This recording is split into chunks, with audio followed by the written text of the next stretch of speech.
So first, yeah. So I'm like the first in the Air Force to be allowed to stay in PME for so long. But I came in 2003 as an admin person, and then I was a force retraining into equal opportunity, and then equal opportunity kind of ran its course, and I was like, yo, I applied to get out.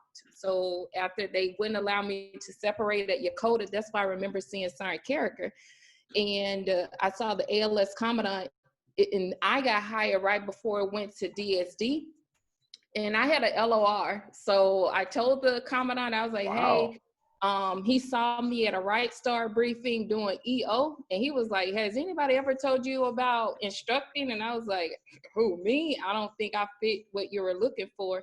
And I've been sold ever since. I think because I was going through a rough time in my life and my career, like going in, because I felt like the Air Force wasn't for me.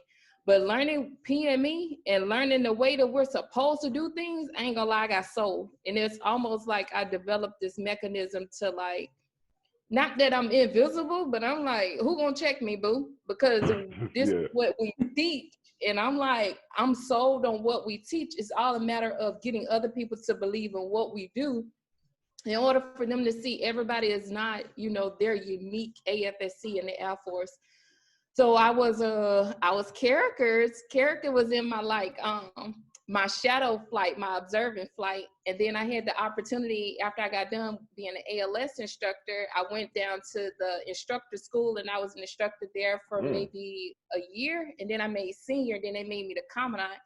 And then after my time was almost up, they were like, hey, you want to go to senior NCO and teach, or do you want to go to DOE? And I was like, I ain't gonna lie with you, I can't deal with my peers, because I'm a senior. Like I tell Kozub, like, I've never been strated. And, you know, people always tell you, like, how good you are, whatever. I'm like, if I'm that good, like, why you ain't never give me an opportunity to have a seat at the table? To each his own. And now I'm here because I know Julie was here. I just wanted to be on a good team where, regardless of what happens to me, I want to have fun. Looks like somebody else is coming in. Oh, Reagan. Reagan. Oh, he's the ammo dude. Yeah, you didn't tell me. Okay, then we ain't gonna start over because we ain't gonna do there that. He is. Look at Reagan. Let me wait for him to connect. Nigga, long story short, I got picked to be a TI. I didn't want to be a TI. They didn't tell me. Well, it was nice, but it wasn't, because at first I'm like, I wanted to be ALS instructor and recruiter. That's the two I put. So I'm like, where did TI come from? That wasn't what I wanted. And I had no idea how they did anything. So that's kind of what I want to do with this, is to get information out so at least people know, okay, if you get picked for this, or how it even works. Because I thought. So the thing is, I'm not going to lie to you, being at the wing, some wings treat it like it's a tasker. Yeah, that's what our wing did. They said we need people for TI, so it doesn't matter what you want. Yep. And I'm sitting there like, huh? So Carricker and I can really speak to the DSD process, because yes, please. That's how we became besties, because we were both execs for the command chief at the same wing at different times. So we can speak for Andrews. So tell me how Air Force Andrews District works. of Washington, actually, because all of them fell under that. All of them come through that. So in Andrews, how does it work as far as how do y'all pick? So we send we obviously send it out as a tasker, because we are given, Air Force District of Washington's given a certain number of slots that they have to fill. And then that rolls down to the wing, and then the wing puts that out to the groups. So it's more or less how the groups send it up there is to how people get chosen. So you see the difference in different groups on how they do it. So security forces chooses their people different than the med group chooses their people, than ammo. I don't know. Is ammo its own thing, or do y'all fall under MSG? We're under maintenance. It depends on the base.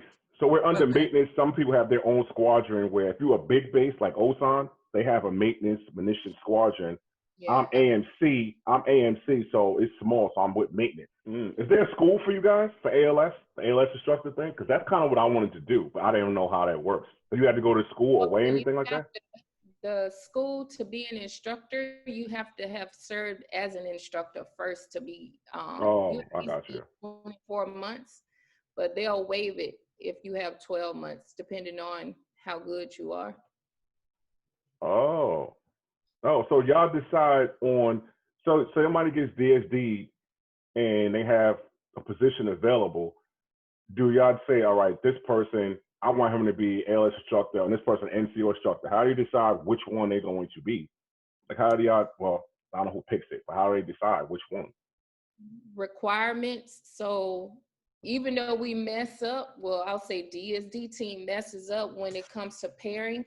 So DSD for NCOA, the prerequisite is that you have to have completed NCOA, or you could complete it in route before you even go to the instructor course or right after the instructor course.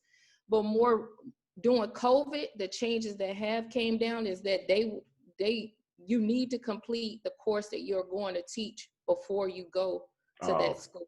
Which makes sense. You know, the policy has changed. So they don't want you eating up all your start time by trying to go to these trainings. So once you get hired, you go to instructor course and then you hours. But since they went down to 3 years, that's why they're very crucial on making sure if you're going to ALS, you should already have ALS. If you're going to senior NCOA, you should have already went through senior NCOA. And is there rank qualifications like for ALS instructor? You have to be can you be a staff? Be an ALS instructor? Yep. Staff, tech. Staff I know they probably don't have masters that's actually teaching, but it's staff and techs, I would think, right? Well, they've changed the mandate document for ALS. They're trying to weed it out depending on the size of the base, where they only want staff sergeants to be ALS instructors. Oh. So some of the manning, they call it Manning Point A document. So the Manning Point A document has to be changed to reflect the grade that they want there. But the majority of them are staffs because they don't want to hire a tech that may be seasoned and then has to promote out. Oh, so let me ask you this question from a student perspective. So when I went to, I'll ask, Coach, since when I went to NCOA, do y'all have it where, like for the students that are coming in, do y'all have them prepare some kind of way? Because I know when I went to NCO Academy, I had trouble because they wanted me to be in study groups. Where did you go? I went to, what's the one in Florida? Oh, they closed. Tyndall. Yes, I went to Tyndall. That's, okay, so I went to Tyndall or whatever, and I did the whole course. I made tech, and then as soon as I made tech, they sent me. So when I went there, it was nerve-wracking because I took the first test. I did okay. I got a 70 or whatever. And then they said, okay, you have to do the study groups. So do y'all have any, I don't want to say like, do y'all basically give somebody paperwork, but they basically threatened me with, if you don't go to study group and you don't happen to pass, there's going to be problems. We're all itching to answer your question because we have a totally new curriculum now. But even though with the new curriculum, the reason why is because we have the Barnes Center instruction. So in the Barnes Center instructions, whenever it comes to disciplinary and administrative release or academic release, it says, did the student uphold their responsibilities? So unknowingly, while we're telling you all of these things, we're helping you on this counselor form answer this question that is going to save you and save us. But students don't look at it like that. They're like, I don't want to do this. And we're like, look, I'm going to be honest with you. That's the way I had to sell it to my people, because I'm like, look, do your part, take your own notes, because in the event you fail, guess what? You got this stuff already. Mm-hmm. But from the student perspective, they were like, they're in their comfort zone. They're like, I don't like people like that. Yeah. But it's not for you. We're trying to meet policy and take care of you. Oh, see, that's why I wish they would have told it to me like that, because I'm sitting there like, if I don't do it your way, then I'm in trouble type of thing. You know, and I guess they were doing it. The right generation of leaders like you got right now. That's why I did this, because I want information and I could give other people information, because, you know, it's like you said, it's different now. Like it was 2016, I believe. I made it, they sent me, and then they all of a sudden changed in with the course 15, and then it was like 2 weeks, and then 2 weeks. It was weird. Yeah. So I have somebody actually was gonna go, but the COVID-19 kind of, they stopped moving. So I want to tell him, okay, like when you go to NCOA, because he's going to Texas, Lackland. Okay. What should he expect? Is it like a whole course, or is it just like the test? I mean, how does it work out, the breakdown? So it's no more tests, everything. So back in the day, we used to have, what do you call it? Like cognitive objectives. It's no longer like, we don't care what you think. We don't care that you can regurgitate information. I know that, yeah. They're going more, everything that we have now is observable behaviors. It's called criterion objectives. That's all it is. Like we have the criteria for each lesson that you must be able to display. So it's basically building, like, they want us to, like, people don't know, but even with Chief Wright, whoever is replacing Chief Wright, we're going to constantly move again and be expected to add more stuff to our curriculum that exercises building a person with more emotional intelligence, building a person that could be more strategic thinkers, all the way at the airman level. So that's how can I say it? Agile. They want our curriculums to be at all levels now.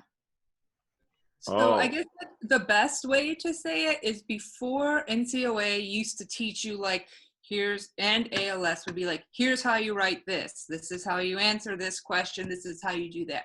Now the shift is, we're teaching how to be a better leader, how to make the proper decisions and assess each situation and interact with people.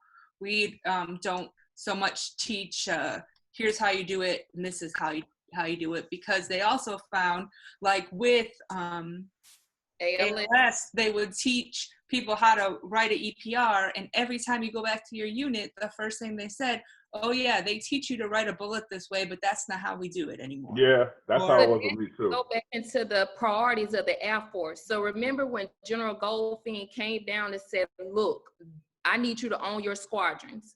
So squadron level, Air Force level, what did that look like? Some people are like taking away special additional duties, but that's not necessarily what he meant. He meant taking back all this stuff that you're supposed to be teaching your people in-house anyway. Like you're supposed to teach them how to write, how to talk, how to have feedbacks. That's not our job in PME. So all that stuff, when he said, get your squadrons back, he meant take all that stuff back with you. But a lot of people weren't happy with that transition, because they're like, we ain't got to teach you that. You get that in PME. And for years, this is what happened, because people used to always say, don't bring that stuff back here. We don't do this here. So they finally listened and took it back. To be safe. So y'all don't have evaluations anymore? Well, not evaluations, but tests. Is that ALS too? So no, ALS, we don't have tests. The only thing that we have in ALS, have 4 performance tests that they have to do. And then they have the final thing, which is called the capstone. So it's not a test like multiple choice ABC. It more goes into, okay, you have this scenario of something like a email or something. I didn't know that. Yeah, it's an email or a text messaging. It has some information. You have to respond using the concepts from the different modules that we have. So our curriculum is broken up into 4 different modules. So leadership, problem solving, mission, and then Air Force culture. Out of those modules, we teach you different concepts out of those. So when you take your capstone, there's different things that you have to do. You have to apply those concepts into your capstone. So it's Oh, trying okay. to make sure that you're actually comprehending the information that we're giving you out there, and you're able to actually apply it. So when you go back into your units, you're able to apply that into real world situations that could come up or could arise. So you'll be able to respond in an appropriate manner using that emotional intelligence or things like that. That's our play we were talking about earlier. So yeah, the test is gone. Oh, do y'all all like your jobs? Honestly, do y'all? I mean, y'all got picked to be ALS instructor, NCO Academy. Do y'all all like? Okay, I like what I'm doing. I like that they gave me this job. Really? Yep, I love it. I absolutely love it. I tell people, because I get asked a question all the time about this. I give them everything that you know that's about the job. I'm real honest and transparent about it.